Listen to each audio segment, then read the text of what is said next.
ಏ ಗಿದಿರಾ crazy people, ಇನ್ನು ಯಾರು ನಮ್ಮ ಚಾನಲ್ಗೆ ಸಬ್ಸ್ಕ್ರೈಬ್ ಆಗಿಲ್ಲ ಈ ಕೂಡಲೇ ಸಬ್ಸ್ಕ್ರೈಬ್ ಆಗಿ ಬೆಲ್ ಐಕಾನ್ ಮೇಲೆ ಕ್ಲಿಕ್ ಮಾಡಿ. ಒಂದು ಇಂಟ್ರೋ ಮಾಡಿದ್ದೀನಿ, ಹೋಗಿ ನೋಡ್ಕೊಂಡ್ ಬನ್ನಿ. Tin tin tin tin.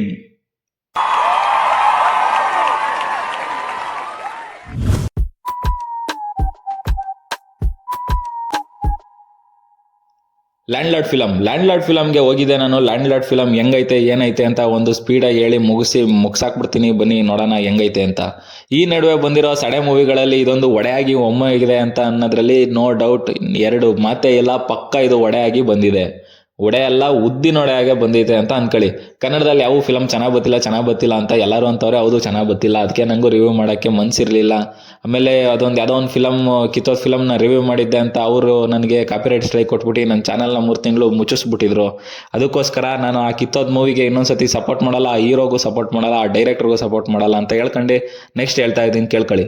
Jadesh ಅವರು ಸೈಕಗೆ ಬರೀತಾರೆ ಕಥೆನ ಅನ್ನೋದು ಎಲ್ಲರಿಗೂ ಗೊತ್ತು. ಕಟೇರದಲ್ಲಿ ನೆಕ್ಸ್ಟ್ ಲೆವೆಲ್ಗೆ ಬರ್ದು ಉಡಿಸ್ ಮಾಡೋರೆ ಅಂತ ಎಲ್ಲರಿಗೂ ಗೊತ್ತು. ಅದಕ್ಕೋಸ್ಕರ ಎಲ್ಲರೂ ಅದೇ ಎಕ್ಸ್ಪೆಕ್ಟೇಷನ್ ಮೇಲೆ ಈ ಫಿಲಮ್ಗೆ ಹೋಗಿರ್ತೀರಾ ಅಂತ ನಿಮಗೂ ಗೊತ್ತು, ನನಗೂ ಗೊತ್ತು. ನಾನು ಅದಕ್ಕೆ ಹೋಗಿದ್ದೆ. ನನಗೆ ಇಂಪ್ರೆಸ್ ಆಯ್ತಾ ಡಿಪ್ರೆಸ್ ಆಯ್ತಾ ಅಂತಂದರೆ ನಂಗೆ ಇಂಪ್ರೆಸ್ ಆಯಿತು. ಚೆನ್ನಾಗಿತ್ತು ಕತೆ ಚೆನ್ನಾಗಿತ್ತು. ಅವರು ಅದೇ ಕಾಟೇರ ಥರನೇ ಇದನ್ನು ಒಂಚೂರು ಕ್ಯಾರಿ ಮಾಡ್ಕೊಂಡು ಹೊಡೆದಿದ್ದಾರೆ.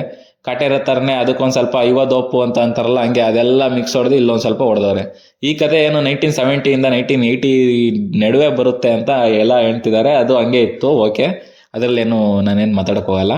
ಕಾನೂನು ಬಗ್ಗೆ, ಕೋಲಾರ ಸೈಡ್ ಜನಗಳ ಬಗ್ಗೆ, ಅಲ್ಲಿ ಲ್ಯಾಂಡ್ ಲಾರ್ಡ್ಸ್ ಬಗ್ಗೆ, ಈ ಥರ ಎಲ್ಲ ಹೇಳ್ಕೊಂಡು ಹೋಗಿದ್ದಾರೆ. ಕಥೆಯಲ್ಲಿ ಚೆನ್ನಾಗಿದೆ. ಕ್ಯಾರೆಕ್ಟರ್ ಇಂಟ್ರಡಕ್ಷನ್ ಸ್ಟಾರ್ಟಿಂಗಲ್ಲಿ ಮಾಡ್ತಾರೆ, ಆಮೇಲೆ ಕತೆ ಹೇಳ್ತಾರೆ, ಕತೆ ಮುಗಿಸ್ತಾರೆ. ಅಲ್ಲಲ್ಲಿ ಫೈಟ್ ಬರ್ತವೆ. ಫೈಟು ಅಷ್ಟಕ್ಕೆ ಚೆನ್ನಾಗಿದೆ. ನನಗೆ ಫೈಟ್ ಇಷ್ಟ ಆಗಲ್ಲ, ಆ್ಯಕ್ಚುಲಿ ನನಗೆ ಪರ್ಸನಲಿ ಇಷ್ಟ ಆಗಲ್ಲ. ಅದಕ್ಕೆ ನನಗೇನು ಅಷ್ಟು ಅನ್ಸಲ್ಲ ಫೈಟ್ ಅಂತ ಎಲ್ಲ ಬಂದಾಗ. ನಾನು ಅಷ್ಟು ಮಾತಾಡೋಕೆ ಹೋಗಲ್ಲ, ನಾನು ಅದಕ್ಕೆ ಅದೇನು ಮಾತಾಡಲ್ಲ. ಫೈಟ್ ಚೆನ್ನಾಗಿದೆ, ನೋಡಿ. ಅಲ್ಲಲ್ಲಿ ಬೋರ್ ಆಗುತ್ತೆ ಅಂತ ಅನಿಸುತ್ತೆ, ಬಟ್ ಬೋರ್ ಏನಾಗಲ್ಲ. ನೀಟಾಗಿ ಕುತ್ಕೊಂಡು ನೋಡಿದ್ರೆ ನಿಮ್ಗೆ ಇಷ್ಟ ಆಗುತ್ತೆ, ಮನಸ್ಸಿಂದ ನೋಡಿ ಇಷ್ಟ ಆಗುತ್ತೆ, ಅಷ್ಟೇ ಹೇಳೋದು ನಾನು. ಇನ್ನು ಡೈರೆಕ್ಟ್ರು ಜಡೇಶ್ ಅವರು ತುಂಬ ಅದ್ಭುತವಾಗಿ ಅವರ ಕಾರ್ಯವನ್ನು ನಿರ್ವಹಿಸಿ ಮುಗಿಸಿದ್ದಾರೆ. ಅವರು ಒಳ್ಳೆ ಅಸೆಟ್ ಮುಂದೆ ಅಂತ ನನಗೂ ಅನಿಸುತ್ತೆ. ಅದು ಬಿಟ್ಟರೆ ಇನ್ನೇನು ಹೇಳ್ಬೋದು ಅಂತಂದರೆ, ನಮ್ಮ ದುನಿಯಾ ವಿಜಯ್ ಅವರು ಕತೆ ಸೆಲೆಕ್ಷನ್ ಚೆನ್ನಾಗಿ ಮಾಡಿದ್ದಾರೆ. ಭೀಮ ಮತ್ತು ಇನ್ನೊಂದು ಮಾಡಿದ್ರಲ್ಲ, ಭೀಮ ಮತ್ತು ಸಲಗ, ಅವೆರಡು ಸೈಕಾಗಿತ್ತು. ಅದೇ ಥರ ಇಲ್ಲುವ ಅವರು ಆರಿಸ್ಕೊಂಡು ಒಂದು ಕಥೆನ ಚೆನ್ನಾಗಿ ಮಾಡಿ ಒಂದು ಮುಗಿಸಿದ್ದಾರೆ. ಅವ್ರ ಮೇಲೆ ಒಂದು ನಂಬಿಕೆ ಇಡ್ಬೋದು ಇನ್ಮೇಲೆ ಅಂತ ಹೇಳ್ಕೊಟ್ಟಿದ್ದಾರೆ. ಓಕೆ, ನಂಬಿಕೆ ಇಡೋಣ.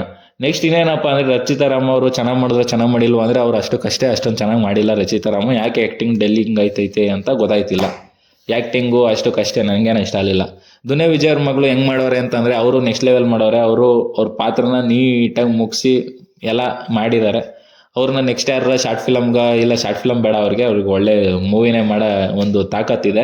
ಮೂವಿನ ವೆಬ್ ಸೀರೀಸ್ನ ಹಾಕೊಂಡು ಮಾಡ್ಕೊಳ್ಳಿ, ಚೆನ್ನಾಗಿ ಮಾಡ್ತಾರೆ ಅವರು, ಅದೊಂದು ಹೇಳ್ಬೋದು.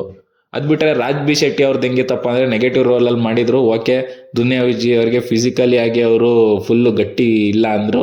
ಒಂದು ನೆಗೆಟಿವ್ ರೋಲ್ಗೆ ಓಕೆ ಆಗಿದ್ರು, ಚೆನ್ನಾಗಿ ಮಾಡಿದ್ರು. ಅವ್ರ ಪಾತ್ರ ಅವ್ರು ಚೆನ್ನಾಗಿ ಮಾಡಿದ್ದಾರೆ. ಜಡೇಶ್ ಅವ್ರು ಇವರೇ ಬೇಕು ಅಂತ ಯಾಕೆ ಹಾಕೊಂಡ್ರು ಅಂದ್ರೆ ನನಗೆ ಇನ್ನೂ ಗೊತ್ತಾಗ್ತಿಲ್ಲ. ಇನ್ನೂ ಬೇರೆಯವ್ರನ್ನೂ ಹಾಕೊಬೋದಿತ್ತು, ಇವ್ರನ್ನ ಹಾಕೊಂಡಿದ್ದು ಓಕೆ ಆಯಿತು, ನನಗೇನು ಪ್ರಾಬ್ಲಮ್ ಇಲ್ಲ.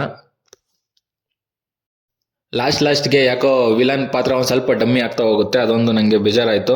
ಅದು ಬಿಟ್ಟು ವಿಲನ್ ದಿನೇನು ಇಲ್ಲ. ಇನ್ನು ಅದು ಬಿಟ್ಟು ಬೇರೆ ಟೆಕ್ನಿಕಲ್ಲಿ ಹೇಳಕ್ಕೆ ಬಂದರೆ, ಕ್ಯಾಮ್ರಾ ವರ್ಕು ಓಕೆ ಚೆನ್ನಾಗಿದೆ ಎಲ್ಲ. ಕ್ಯಾಮ್ರಾದವ್ರನ್ನ ಬೇರೆ ಫಿಲಮ್ಗೆ ಮಾಡ್ಕೊಳ್ಳಿ.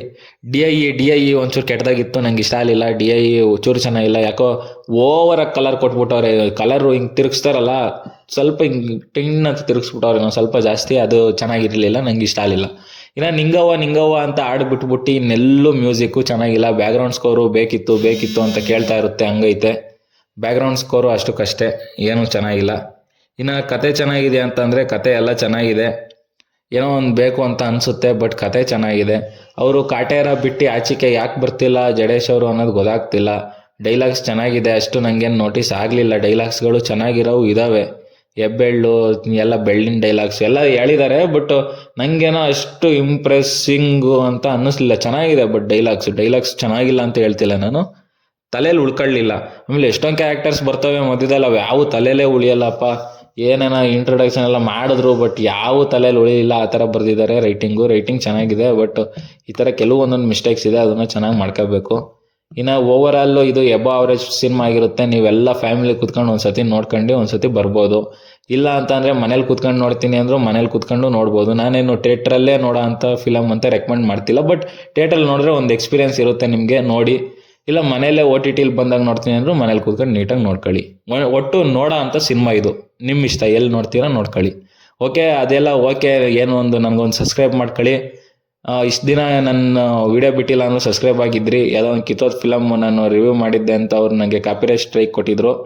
ಆ ಫಿಲಮ್ಮು ವೇಸ್ಟ್ ಫಿಲಮ್ಮು. ಅದಕ್ಕೆ ನಂಗೆ ಕೊಟ್ಟಿದ್ರಪ್ಪ, ಏನು ಮಾಡೋದು.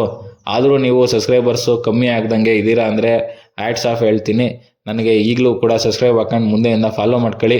ಇನ್ನು ಕಂಟಿನ್ಯೂಸ್ ವಿಡಿಯೋ ಬಿಡ್ಕೊಂಡು ಹೋಗ್ತೀನಿ ಅಂತ ಹೇಳ್ತೀನಿ. ಓಕೆ ಫ್ರೆಂಡ್ಸ್, ಬಾಯ್.